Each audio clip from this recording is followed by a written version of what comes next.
আরেক হাদিসে আল্লাহর নবী বলেন, দুটো কালেমা এমন আছে জিহ্বায় বড় সহজ, মিজানে বড় ভারী, আল্লাহর কাছে বড় প্রিয়। সুবহানাল্লাহি ওয়া বিহামদিহি সুবহানাল্লাহিল আযীম।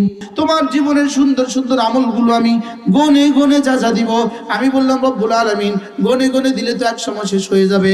1 সেকেন্ড সমান সমান 1 কোটি বছরের জান্নাত, লেকিন জান্নাত তো শেষ হবে না, আমার আমল তো শেষ হবে। 1 সেকেন্ড সমান সমান 10 কোটি বছরের জান্নাত, আমল তো শেষ হবে, জান্নাত তো শেষ হবে না। রব্বুল আলামিন বলেন, তোমাকে গনে গনে দিয়ে শেষ করে ওয়ায়াজিদাহুম মিন ফাদলিহি, এরপরে আমার গোডাউন থেকে শুধু বাড়াবো, শুধু বাড়াবো, শুধু বাড়াবো, শুধু বাড়াবো, শুধু বাড়াবো, শুধু বাড়াবো, শুধু বাড়াবো, শুধু বাড়াবো। একবার সুবহানাল্লাহ, উহুদের চেয়ে ভারী নেকি দিয়ে দিব। এভাবে গনে গনে দিয়ে দিব, গনে গনে দিয়ে দিব। তোমার নিঃশ্বাস গনে গনে আমি যা যা দিব